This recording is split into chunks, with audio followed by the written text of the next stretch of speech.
ప్రియమైన సహోదరి సహోదరులారా, ప్రభు నామమున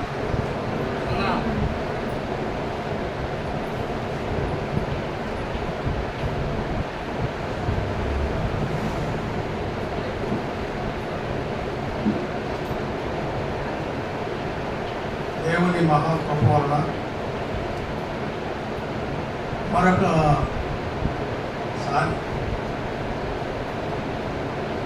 ఈ మధ్యకు రావడానికి ప్రభు మా యొక్క ఎంతో చూసుంటాడు. గతంలో చాలాసార్లు వద్దామని అనుకున్నాను, కానీ రాలేకపోయాను. కానీ దేవుని కృప వలన ఏదైనా ఈ మధ్యకు రావడం జరిగింది.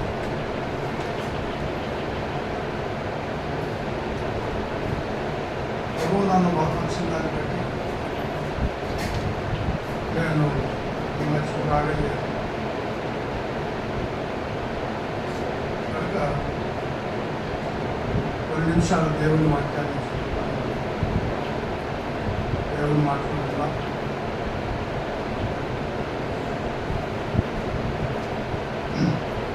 రాజుల గ్రంథం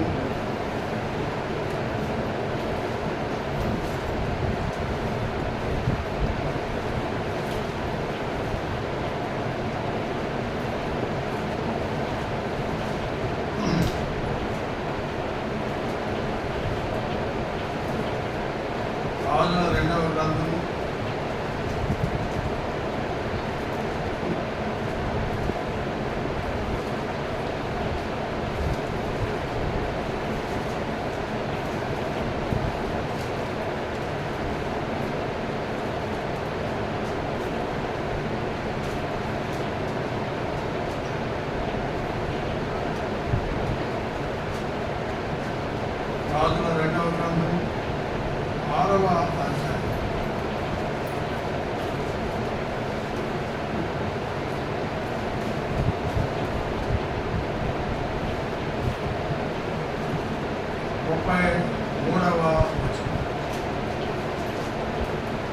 ఆ దూత అతని యుద్ధకు వచ్చాను.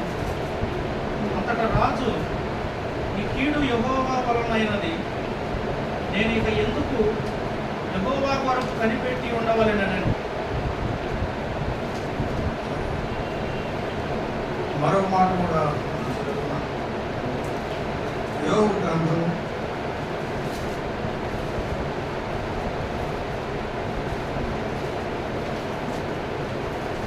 13వ అధ్యాయం.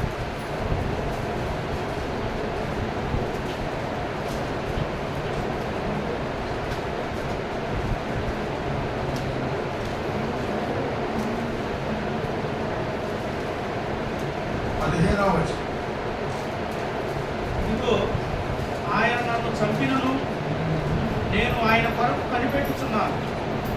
ఆయన సన్నిధిని నా ప్రవర్తన న్యాయమని రుజువుపరతును. 3వ భాగం కూడా మనం చదువుకున్నాం. 3వ లేఖన భాగం హబక్కూకు గ్రంథం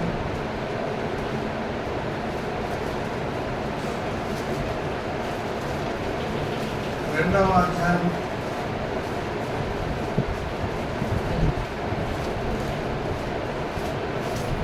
3వ వచనం.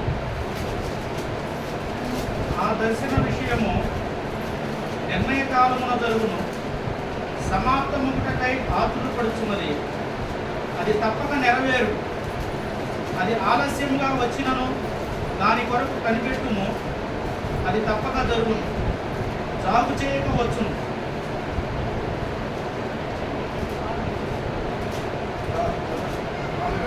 వారు యథార్థపరులు కాక తమలో తాము అతిశయపడుదురు. అయితే నీతిమంతుడు విశ్వాసమూలంగా బ్రతుకును. పరిశుభ్రమైన తండ్రి, మీ పాదములకు చదువుకునేటువంటి లేఖన మార్గం మా కోసం ఆశీర్వదించి తెలిసి మాకు మంచి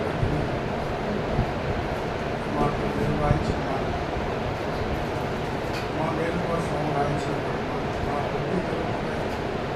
వాయించుకుంటాం. వాటిని మేము చదువుతున్నాం. తండ్రి, మా ప్రతి ఒక్కరికి మాట్లాడగలిగే మా హృదయ రహస్యాలు, మా తలకెందుకు, మా విశ్వాస సమస్తాన్ని ఏకీకరించండి. మా అక్కల కొలది మా లోకంలో నిలబడేదాని కోసం ఈ మాటలు ద్వారా మాతో మాట్లాడుతాడు. మమ్మల్ని ప్రభా విశ్వాసంలో బలపరచగలరు. లోకంలో నీ కోసం శ్వాస ద్వారా సాగిపోయినట్టుగా గ్రహించుకున్నాను. కాబట్టి నేను సాధన పడుతున్నాను. నేను వాళ్ళకి మధ్యమత్తుగా కనబడాలి. పక్షిగా నిమిషాలు కేవలం పాత్రగా నేను బోరగా వాడుకొని వాళ్ళ కోసం సెలవులే బయట తెలియజేసిన యేసు ప్రభువుని మహిమపరచలేదు. మా అందరికి కూడా ఏమైనా తిరుగుబాటు గ్రహించారు. మా ప్రభువును రక్షకుడైన యేసయ్య నామమున ప్రార్థన చేస్తున్నాను తండ్రి. ఆమేన్. ప్రియమైనటువంటి సహోదరి సహోదరులారా,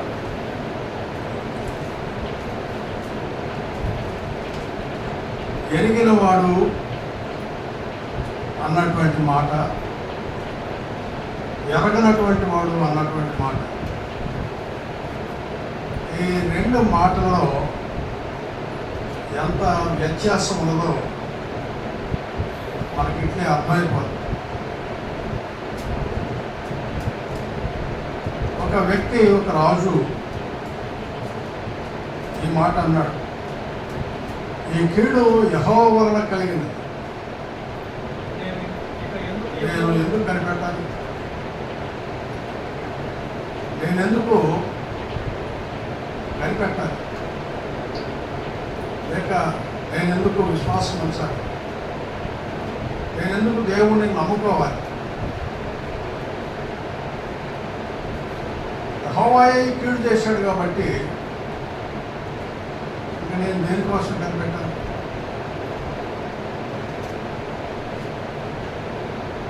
చాలామంది ఏదైనా మేలు జరగాలి, కీడు జరగకూడదు, మేలు జరిగితేనే దేవుడు, మేలు జరగకపోతే దేవుడు కాడు. కానీ బైబిల్ అట్లా చెప్పలేదు. ఆయన ఎవరికి కీడు చేయవాడు కాడు. మన యొక్క పాపమును బట్టి మనకు బుద్ధి నేర్పడం కోసం, లేక మనకు జ్ఞానోదయం కలగటం కోసం, లేక మన విశ్వాస లోపాన్ని సరి చేసుకోవడం కోసం కొన్నిసార్లు దేవుడు శిక్ష వేస్తాడు. అందులో ఏ సందేహం లేదు. ఎందుకంటే కుమారులైనటువంటి వాళ్ళందరూ కూడా ఈ శిక్షలో పాలు పొందుతారని, ఒకవేళ అలా శిక్షలో పాలు పొందకపోతే వాళ్ళు కుమారులు కాదు, దుర్బీజులే, అంటే దేవుని బీజము లేనిపోయింది. ఇది బైబిల్లో ఫిబ్రవరి రాసిన పత్రిక 12వ అధ్యాయము 6వ వచనం నుంచి 7వ వచనం వరకు మీరు చదువుకుంటే అర్థమవుతున్నారు. కనుక ప్రేమించినటువంటి వాడు కాబట్టి కొన్నిసార్లు గద్దిస్తాడు, కొన్నిసార్లు శిక్షిస్తాడు, కొన్నిసార్లు దండిస్తాడు. వాడు ఎలాగపోతే నాకేమలే అనేది ఎవరు అనుకుంటారు? తండ్రి అనుకుంటాడా? కన్న తండ్రి అనుకుంటాడా? కన్న తండ్రి అనుకునేది ఏంటంటే నా మాట వినాలి, దానికి రావాలి, మేలు పొందాలి, ఘనమైన పాత్రగా ఉండాలి అని ప్రతి తండ్రి కోరుకుంటాడు. అలా జరగనప్పుడు కొన్నిసార్లు తండ్రి వాళ్ళు శిక్షిస్తారు. దాని మీద తిరుగుబాటు చేయకూడదు.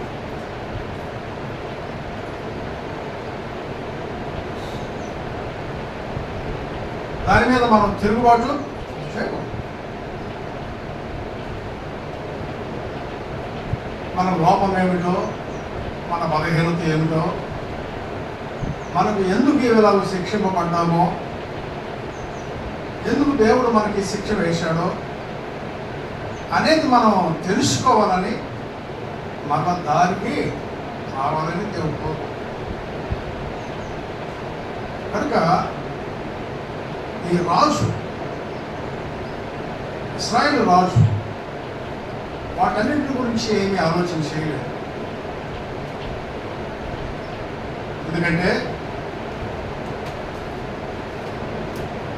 ఎప్పుడైతే ఇశ్రాయేలు ప్రజలు, దేవుని ప్రజలు వారు విగ్రహారాధనకి పాల్పడ్డారో, బయలుదేవుడిని పూజిస్తున్నారో, దేశంలో కరువు వచ్చినది. అలాగే శత్రు రాజులు వారి మీదకి దండెత్తి వచ్చారు. మీరు న్యాయాధిపతుల గ్రంథం చదివితే పలుసార్లు వారు తమ పొరుగున ఉన్నటువంటి దేవతలకు మొక్కడం, దేవుడు వారిని శిక్షించడం, ఆ రాజులందరూ వచ్చి వాళ్ళ మీద పడడం, ఇవన్నీ జరుగుతాయి. మళ్ళీ వాళ్ళు పశ్చాత్తాపడినప్పుడు దేవుడు కనికరించి వారికి నెమ్మది గల పరిస్థితులు దయచేస్తా ఉన్నాడు. కనుక ఈ రాజు కూడా అన్నటువంటి మాట ఏమంటది? నేను ఇంకా ఎందుకు కనిపెట్టాలి? నేను ఎందుకు కనిపెట్టాలి? ఎందుకు నేను దేవుని ఎందుకు శ్వాసం ఉంచాలి? ఈ కీడు యెహోవా అయింది కదా ఆయన అనుకుంటున్నాడు. ఎందుకంటే అంతకు ముందు మనం చదువుతాం 24వ అధ్యాయం నుండి చదివితే మీకు ఆ సంగతులు అర్థం అవుతుంది. జరిగిన సంగతి ఏంటంటే సిరియా రాజు వచ్చి దండెత్తాడు. ఈ సిరియా రాజు ఎప్పుడైతే దండెత్తి వచ్చాడో, ముట్టడించాడో, గొప్ప కరువు ఏర్పడింది.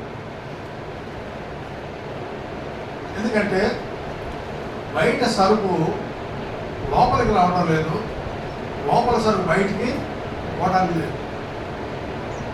కనుక ఎప్పుడైతే బయట సరుకు లోపలికి రావడం లేదు, రావాల్సినటువంటివన్నీ అందకలేకపోతున్నారు, లోపల పట్టణంలో ఉన్నటువంటి ప్రజలు చాలా ఘోరమైనటువంటి క్షామానికి, కరువుకి గురయ్యారు. తినడానికి తిండి లేదు, తినడానికి తిండి లేదు. కారణం ఏంటి?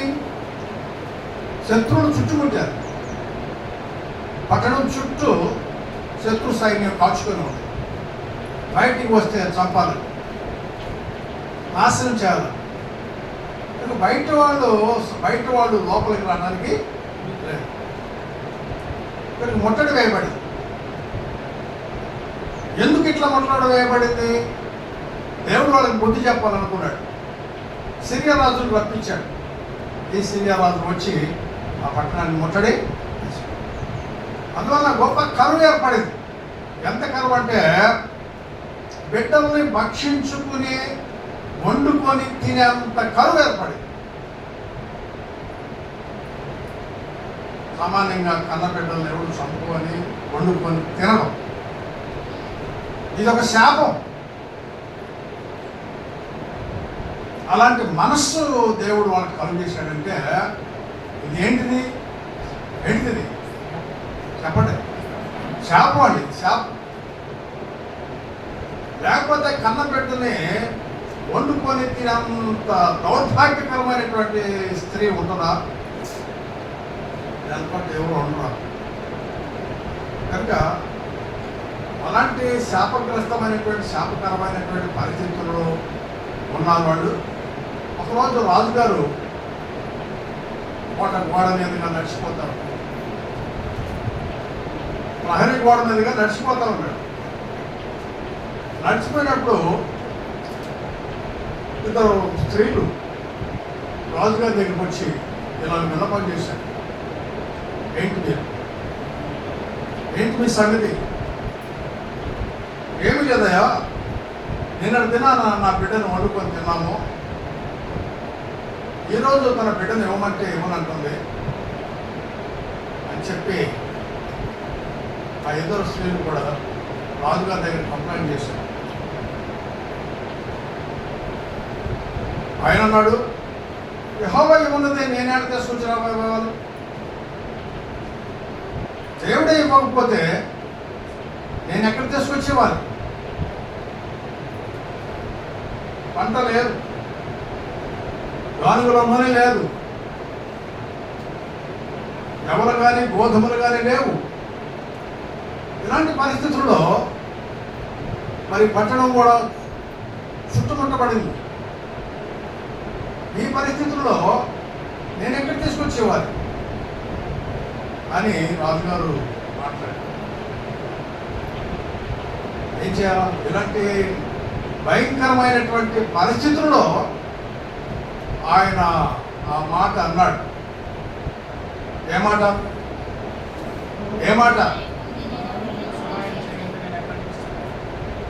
మీ రెస్పాన్స్ రావాలి. నేను ఎక్కువ ఎత్తుగా చెప్పడం కాదు, ఇది తగ్గించు, లేకపోతే ఇంకా సైలెంట్ ఉన్నాను కానీ మాట్లాడతాను.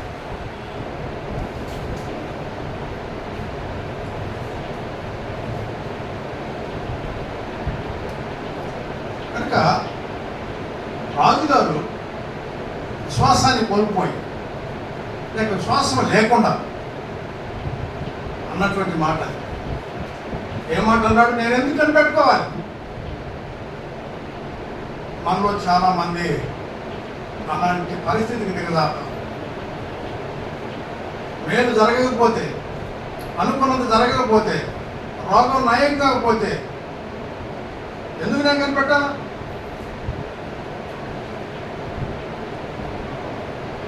ఎవరు అనేది ఈ మాట?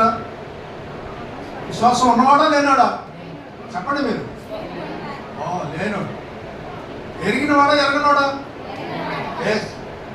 ఆ మాట రావాలి. యోబు 10 మంది బిడ్డలను కోల్పోయాడు. మీకందరికి తెలుసు. యోబు చరిత్ర మీకందరికి తెలుసు. యోబు యథార్థవర్తనుడు, దేవుని భయభక్తులు కలిగినటువంటి వాడు, చెడుతనమును విసర్జించినటువంటి వాడు. ఒక శోధన కాలం వచ్చింది, ఒక పరీక్ష కాలం వచ్చింది. ఆయన పరీక్షింపబడ్డాడు. ఆయన పరీక్షింపబడవలసి వచ్చింది. శత్రువు అయినటువంటి సాతానుడు సవాలు విసిరినందువలన ఆ సవాలుకు ప్రతిగా ఆయన పరీక్షింపబడాల్సి వచ్చింది. ఎప్పుడైతే ఆయన పరీక్షింపబడ్డాడో మరి ఆ పరీక్ష కారణంగా 10 మంది బిడ్డలు చనిపోయారు. ఒంటెలు, గాడిదలు, పశువులు, గొర్రెలు, మేకలు, గాడిదలు ఇవన్నీ ఏమైపోయింది? ఏవో పట్ల అనలా ఈ కీడు ఎందుకు?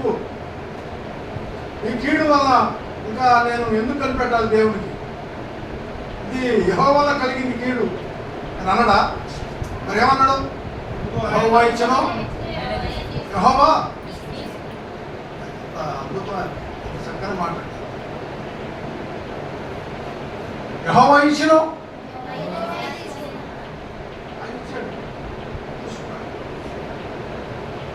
నేను తల్లి గర్భం నుండి వాళ్ళు దిగంబరిగా వచ్చాను. దిగంబరిగానే దేవుని నామమునకు స్తుతి కలుగును గాక అన్నాడా? యోబు గ్రంథము లో మాటలు మనం చదువుకుంటే ఎంతో ఆదరణకరంగా ఉంటుంది. ఒక మాట చూద్దరా?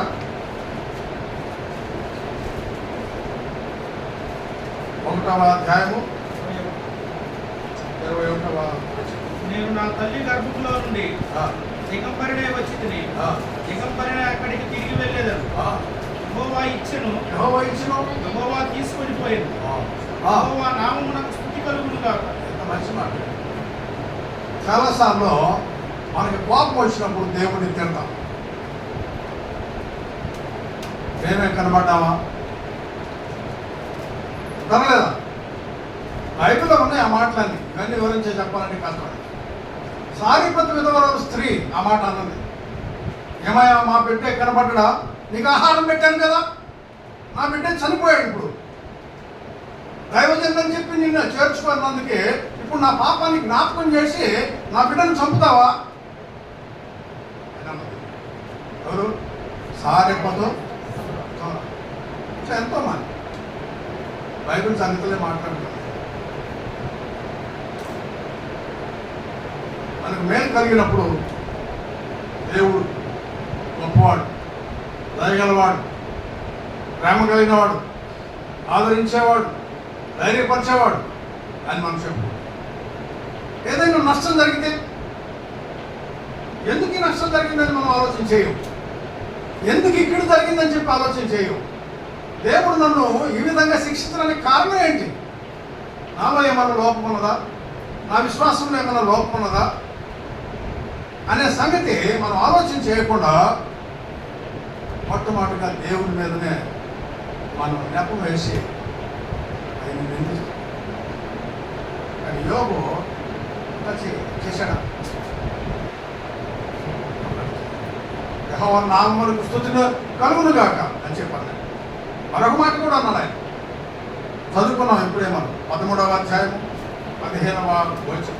ఇదిగో ఆయన నన్ను చంపినను నేను ఆయన కొరకు కనిపెట్టుచున్నాను. ఆయన సన్నిధిని నా ప్రవర్తన న్యాయమని రుజువుపరుతున్నాను. సరే, నన్ను ఆయన చంపినా కానీ నేను ఆయన కోసం మంచి విశ్వాసం కదా. ఎంత మంచి విశ్వాసం. చంపినా పర్లేదు, నేను మాత్రం నా విశ్వాసాన్ని వదులుకోను. నా విశ్వాసాన్ని నేను వదులుకోను. నేను ఒక దినమున నా ప్రభువుని చూస్తాను. 19వ అధ్యాయము ఈ మాట మనం చదువుకున్నాం. 25వ వచనం.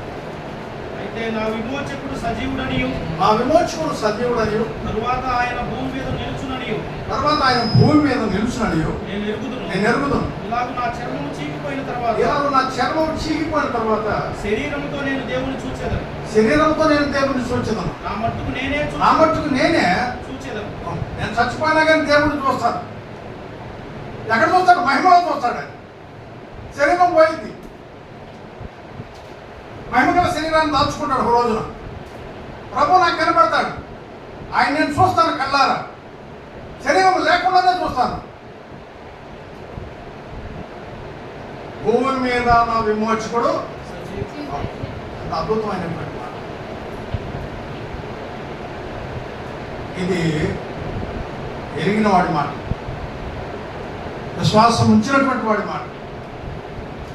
విశ్వాసం లేనిటువంటి వాడి మాట నాకు చూసాం. ఇది విశ్వాసం గలవాడా? కనుక ప్రియమైనటువంటి సహోదరులారా,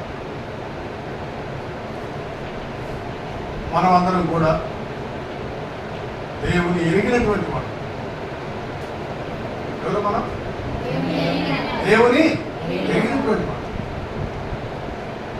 కష్టాలు వస్తాయి, శ్రమలు వస్తాయి, ఇబ్బందులు వస్తాయి, మనుషులు కోమాడతారు, నిందలు వేస్తారు. ఈమె ప్రార్థనకి వెళ్తుంది, ఏం మేలు జరిగింది? ఈమె ప్రార్థనకి వెళ్ళింది, ఏమనుభవించింది? ఏమన్నా 4 ఎకరాలు కొనదా? పిల్లలకు ఉద్యోగాలు సంపాదించిందా? లేదా ఆస్తిపాస్తులు ఏమైనా సంపాదించిందా? ఏం సంపాదించింది? లేదు, ఏం సంపాదించదా? అని అన్నప్పుడు మనం కొన్నిసార్లు సిగ్గుపడిపోతాం. నిజమే కావాలా, నిజమే కావాలా, ప్రార్థనకి వెళ్తున్నాను కానీ నాకేం జరగలేదే, నిజమే కావాలా అని అనుకుంటాను. కానీ నమ్మినటువంటి కూడా ఆ మాట అనరు. చదువుకుందాం. తిమోతికి రాసిన 2వ పత్రిక 12వ వచనం.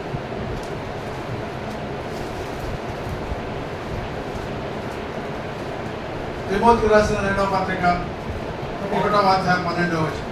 ఆ హేతువు చేత ఈ శ్రమలను అనుభవించుచున్నాను అని తల్లి గర్భంలో ఉన్నప్పుడే దేవుడు నన్ను పెంచుకున్నాడు. నేను ఒక భయంకరమైనటువంటి వ్యక్తిని.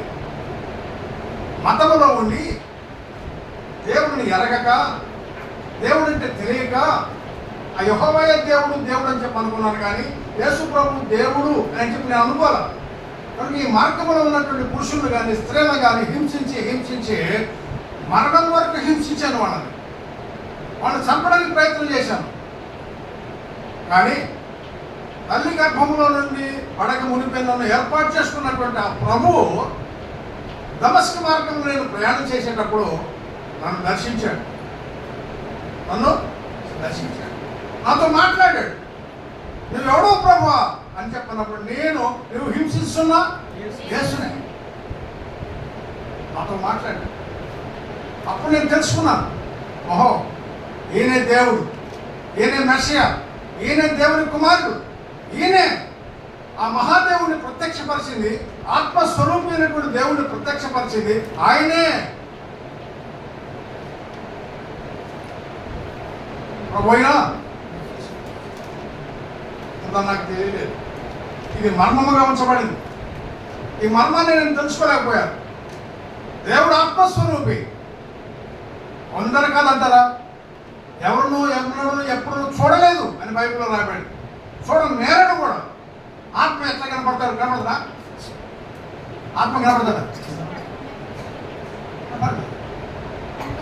కానీ తండ్రి రొమ్మున ఉన్న అద్వితీయ కుమారుడి ఆయనను బయలుపరచెను. ఎక్కడైనా ఎవరికైనా కనబడితే ప్రభువైన యేసుక్రీస్తే కనబడ్డాడు, కానీ ఆ ఆత్మస్వరూపమైనటువంటి దేవుడు కనబడలా.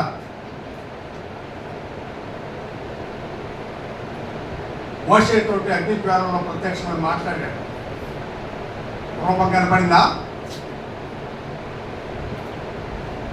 అందుకని చెప్పాడు, దేని రూపమునైనా చేసుకోవడానికి వీలు లేదు. దేని రూపమునైనా చేసుకోవద్దు, వాడికి సాగలు పడకూడదు, వాడికి నమస్కారం చేయకూడదు. మోషే రాసి పెట్టాడు అక్కడ.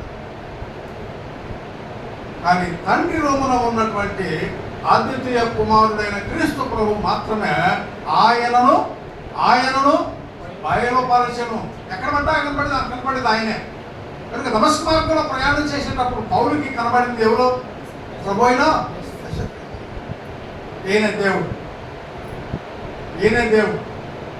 ఇది నాకు తెలియపరచబడింది. దేవుడు నాతో మాట్లాడాడు. నేను ఎరుగుదును, ఎస్ ఐ నో హిమ్, ఆయనే దేవుడు అని చెప్పి ప్రాణాన్ని అర్పించడానికి కూడా తెగించాడు. ఆయన దేన్ని అర్పించడానికి? ప్రాణాన్ని అర్పించడానికి కూడా తెగించాడు. ఎందుకంటే నేను ఎరుగుదును. ఇది ఎరిగిన వాడి అనుభవం. ఎరగనోడు ఏమైనా మాట్లాడతాడు, తెలియదు వాడికి, పట్టు దొరకలే వాడికి, పునాది లేదు. అందువల్ల వాడు ఏమైనా మాట్లాడతాడు. కొంచెంసేపు అవునంటాడు, కొంచెంసేపు కాదంటాడు. నేను నమ్మిన వారిని చదవలేక ఆ హేతు చేత ఈ శ్రమలను అనుభవిస్తున్నాను. నేను నమ్మిన వారిని ఎరుగుదును కనుక సిగ్గుపడను.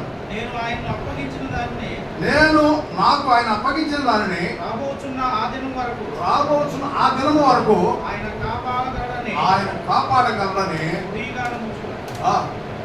నమ్ముచున్నాను. అర్థమయ్యా? కనుక నమ్మినటువంటి వాడు, ఎరిగినటువంటి వాడు సిగ్గుపడాల్సిన పని సిగ్గుపడాల్సిన లేదు. నేను నమ్ముకున్నా. ఈ రోజు కాకపోయినా ఇంకొక రోజు అయినా సరే నేను నమ్మిన వాడిని ఎరుగుతుంది కనుక నేను ఆయన చూస్తాను. నాకు దేవుని గురించి ఆలోచన చేసినప్పుడు ఆ మాట వచ్చింది. అందుకని ఆలస్యమైనను దానికోసం కనిపెట్టుకో. అది ఎవరు పలికే మాట అంటే విశ్వాసి పలికే మాట. అది ఇప్పుడు సత్యం హబక్కూకు రాసిన గ్రంథంలో 2వ అధ్యాయంలో 3వ వచనంలో ఏమని రాయబడింది?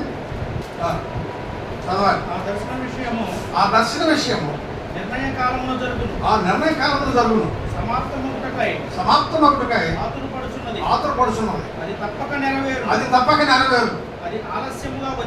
అది ఆలస్యమైనను దాని కొరకు కనిపెట్టు. అది ఆలస్యమైనను, ఆలస్యం అయితే కావచ్చు. దేవుడు చెప్పినటువంటి మాట ఏదియో నిరర్థకము కాదు. బైబిల్లో రాయబడిన మాట. లూకా సువార్త 1వ అధ్యాయం 37వ వచనం 31వ వచనం చదివితే ఆ మాటలు మనకు ఉంటాయి. ఏమాటది? దేవుడు చెప్పిన మాట ఏదియో ఆలస్యం అయితే కావచ్చు. మన నిరీక్షణ ఏంటి? మన నమ్మకం ఏంటి? మన నిరీక్షణ ఏంటి? మన నమ్మకం ఏంటి? ప్రభువైన యేసుక్రీస్తు వారు ఒక దినం వస్తాడు. ఆయన రాబోతా ఉన్నాడు. I will come. వస్తాడు కనుక ఆయన రాకడ కోసం ఏం చేయాలి మనం? వస్తాడో రాడు అంటే మీ దాన్ని నమ్మకం ఏమన్నా, విశ్వాసం ఏమన్నా? శ్రమలు భరించడానికి కానీ, కష్టాలు భరించడానికి కానీ, ఇబ్బందులు భరించడానికి కానీ ఇష్టపడతారు ఆ మనిషి? కానీ ఇది తప్పకుండా జరుగుతుంది. ఆలస్యమైన దానికోసం కనిపెట్టుకో. ఆలస్యమైన దానిని కనుక నీతిమంతుడు విశ్వాసం వలన జీవించును అనే మాట ఉందా? నీతిమంతుడు విశ్వాసం వలన జీవించును. కొత్త నిబంధనలో 3 సార్లు ఈ మాటలు రాయబడి, నీతిమంతుడు విశ్వాసం వలన జీవించును, నీతిమంతుడు విశ్వాసం వలన జీవించును, నీతిమంతుడు విశ్వాసం వలన విశ్వాసం. దేవుడు అదృశ్యుడు, అక్షయుడు. ఆయన ఒక దినమున మనం ప్రత్యక్షంగా కాబోతున్నాడు. ప్రభు అయినటువంటి యేసుక్రీస్తు వారు ఒకరోజు కనబడబోతున్నాడు. ఒకరోజు ఈ భూలోక రాజ్యాలన్నింటినీ ఏలబోతున్నాడు. ఆయన వచ్చేది ఖాయమే, అందులో ఏమి సందేహము లేదు. ఆలస్యమైతే కావచ్చు. ఆలస్యమైనను దానికోసం ఇది మన విశ్వాసం. ఈరోజు ఎన్నో ప్రవచనాలు, ప్రభు యేసుక్రీస్తు వారిని గురించినటువంటి ప్రవచనాలు, ఇశ్రాయేలు ప్రజల గురించినటువంటి ప్రవచనాలు, ఆయన రాకడ గురించినటువంటి ప్రవచనాలు నెరవేరుతానే ఉన్నాయి. ఈరోజు ఇశ్రాయేల్కి ఇరాన్కి గొప్ప యుద్ధం జరుగుతూ ఉంది. కొన్ని వందల మంది, వేల మంది చనిపోతున్నారు. 3వ ప్రపంచ యుద్ధం నుంచి వస్తుందని చెప్పి భయపడిపోతున్నారు. చెప్పలేమా? తెలియదు మనకి. కానీ మనం నమ్మిన వాళ్ళం కాబట్టి, ఎరిగిన వాళ్ళం కాబట్టి విశ్వాసంతో మనం ఏం చేయాలి? కనిపెట్టుకొని ఉండాలి. కనిపెట్టుకొని ఆయన కోసం ఏదైనా చేయడానికి సిద్ధపడాలి. అపోస్తలుడైన పౌలు యొక్క తాత్పర్యం అదే. చదువుకున్న ఒక మాట 21వ అధ్యాయం అపోస్తలుల కార్యం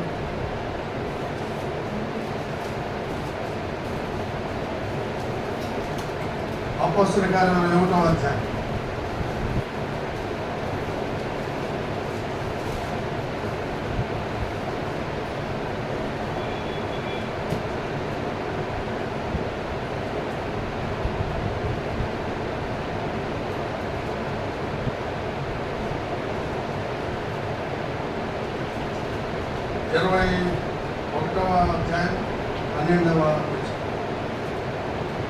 ఈ మాట వినినప్పుడు మేము అక్కడి వారును యెరూషలేమునకు వెళ్ళవద్దని అతన్ని బతిమాలు కొట్టిమి గాని పౌలు ఇదెందుకు మీరు ఏడ్చి నా గుండె బద్దలు చేసేదరేలా?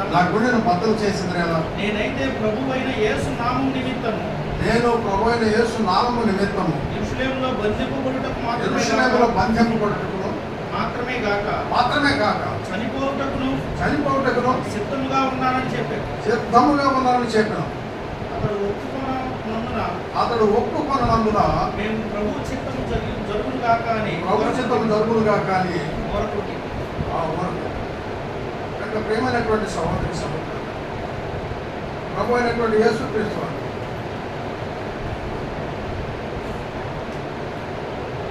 భూమి మీదకి రాబోతా ఉన్నాడు. భూమి మీద ప్రత్యక్షము అది మన కాలంలో జరగవచ్చు, మన తర్వాత కాలంలో మన కాలంలో జరగవచ్చు, మన తర్వాత కాలంలో జరగవచ్చు. కానీ ఎప్పుడు జరిగినా కానీ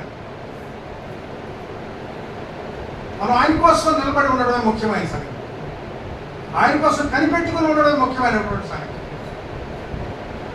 ఆయన వచ్చేవారు మనం ఆయన కోసం ఏం చేయాలి? కనిపెట్టుకొని చూడాలి. కనిపెట్టుకుని చూడటం విశ్వాసం. నేనెందుకు కనిపెట్టాలంటే విశ్వాసం ఉన్నట్ట లేనట్ట?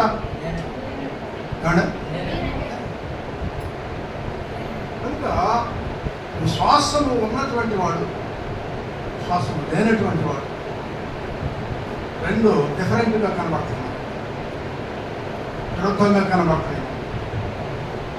మనం ఏ కోవకు చెందినటువంటి వాళ్ళమో పరీక్ష చేస్తాం. చాలామంది అంటే కనిపెట్టారు. సుమియోను కనిపెట్టాడు, అన్నా కనిపెట్టాడు, అపోస్తలుడైన పౌలు కనిపెట్టాడు. అంత ప్రేమైనటువంటి సహోదరి సహోదరులు, మనం విశ్వాసం ఉంచినటువంటి వారం కాబట్టి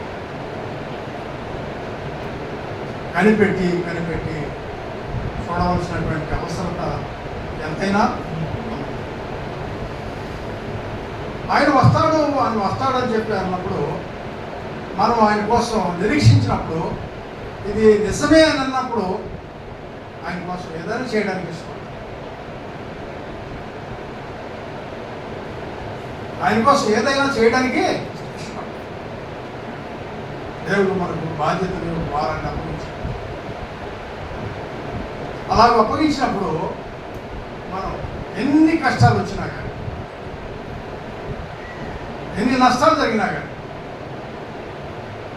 విశ్వాసం కలిగినటువంటి వారం కనుక మనం ఓర్చుకోవాలి, సహించుకోవాలి, కనిపెట్టుకొని చూడాలి. ఎబ్రీ రాసిన పత్రిక 10వ అధ్యాయం చదువుకొని ముగించుకుంటాం. 10వ అధ్యాయం 34వ వచనం. ఎలాగనగా మీరు ఖైదులో ఉన్న వారిని కరుణించి మీకు మరి శ్రేష్టమైనది స్థిరమైనదినైనా స్వాస్థ్యమున్నదని ఎరిగి మీ ఆస్తి కోల్పోవటకు సంతోషముగా ఎందుకు ఆస్తి కోల్పోవలసి వచ్చింది? శ్రేష్టమైనది ఉన్నది అనే విశ్వాసం ఉంది. కనాను అనేది అది నిత్య స్వాస్థ్యం కాదు, అది వాడిపోయేది, వాడబారేది. ఇవాళ శత్రువు దాన్ని ఆక్రమించుకున్నారు. కానీ మనం ఉండబోయేటువంటి స్వాస్థ్యం ఉన్నదే, పరలోకం ఉన్నదే, అది ఎవరు ఆక్రమించుకునేది? కనుక పరలోకమందు నిత్య స్వాస్థ్యం ఉన్నదని ఎరిగినటువంటి ప్రతి వ్యక్తి కూడా ఆస్తి కోల్పోవడానికి ఇష్టపడతాడు, ఇంకా ఏదైనా కోల్పోవడానికి ఇష్టపడతాడు. ఎందుకంటే నాకు అక్కడ ఉన్నది ఎక్కడ? అది ఎరిగినటువంటి వాడి సంగతి, నమ్మినటువంటి వాడి సంగతి, విశ్వాసం ఉంచినటువంటి వాడి సంగతి. కొత్త వాళ్ళు అయితే అంటారు అన్నమాట. సహోదరి సహోదరుల, దేవుడు మనకు శ్రేష్టమైనటువంటి దాన్ని దాచిపెట్టారు. అనేకమైనటువంటి శ్రేష్టమైనటువంటి వాటిని దాచిపెట్టాడు. అవి నిత్యముగా నిలిచేవి, అవి నిత్యముగా ఉండేవి. నిత్యమైన రక్షణ, నిత్యమైన విమోచన, నిత్యమైన స్వాస్థ్యము, ఇవన్నీ ఎల్లప్పుడూ ఉండేవి. ఇవాళ నుండి రేపు పోయేవి కాదు. కనుక ఇక్కడ ఉండేవన్నీ కూడా ఇవి ఉండే టెంపరీగా ఉంటాయి. వీటిని ఏమంటారంటే ఇవి భౌతికమైనటువంటి ఆశీర్వాదాలు. ఏ ఆశీర్వాదాలు? భౌతికమైనటువంటి ఆశీర్వాదాలు. ఈ ఆశీర్వాదాల కోసమే తెగబడుతున్నారు. ఈ ఆశీర్వాదాలే మాకు కావాలి, ఈ ఆశీర్వాదాలే మాకు కావాలి అని అసలు దాన్ని మర్చిపోయి అశాశ్వతమైనటువంటి వాటి కోసం, వాడిపోయేటువంటి వాటి కోసం మనం ఏం చేస్తున్నాం? పరిగెత్తా ఉన్నాం. అదే కావాలని పోతున్నాం. కానీ అవి కాదు మనకు కావాల్సింది. నిత్యమైనవి మనకు దేవుడు సిద్ధపరచాలి. అవి శ్రేష్టమైనటువంటివి, అవి ఎల్లప్పుడూ ఉండేవి. కనుక హెబ్రీలు యోధా క్రైస్తవులు అనేటువంటి వాళ్ళు అనేక శ్రమలను ఓర్చుకోవడానికి కారణం ఏంటంటే నిత్యమైన స్వాస్థ్యం మనకు ఉన్నది అని ఎరిగి వాళ్ళు ఆస్తి కూడా కోల్పోవడానికి ఇష్టపడి ఈ విశ్వాస మార్గంలో కొనసాగారు. మనం కూడా అదే బాటలో నడవాలి. టెంపరీగా ఉండే వాటి కోసం, తాతాలాడే దానికంటే కోసం, శాశ్వతమైనవి, పరసంబంధమైనవి, వాడిపోకుండా ఉండేవి, నిత్యమైనటువంటివి అవి మనకు ఉన్నవని ఎరిగి మనం విశ్వాస మార్గంలో సాగిపోవాలి. దేవుడు తన మాట దీవించాడు. ప్రార్థన. పరిశుద్ధమైన తండ్రి,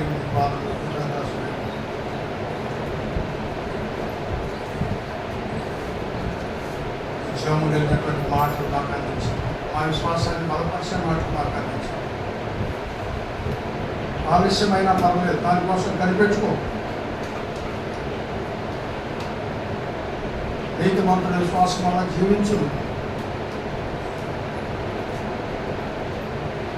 మేమందరం కూడా మా విశ్వాసాన్ని కాపాడుకోవాలి. మా విశ్వాసాన్ని మా ప్రభు బలపరచబడతారు. ఈ యొక్క కృప మెరుగా దయచేయమని వేడుకుంటాము. శ్రేష్టమైనటువంటి వాటన్నింటినీ కూడా నువ్వు మాకు దాచిపెట్టావు. ఒక నిబంధనలు రాబోతా ఉన్నావు. నీ వచ్చినప్పుడు బడా మంచి నమ్మకమైన దాసులు అని చేత అది నీ చేత అనిపించుకోగలిగేటట్టుగా మేమందరం కూడా ఈ విశ్వాసంలో సాగిపోవడానికి మమ్మల్ని అందరినీ కూడా బలపరుచున్నాడు, విశ్వాసంలో స్థిరపరుచున్నాడు. మీరు అక్కడి కోసం ఎదురు చూడటానికి సహాయం చేయాలి. మా ప్రభువును రక్షకుడైన యేసయ్య నామమున ప్రార్థన చేస్తున్నాం తండ్రి.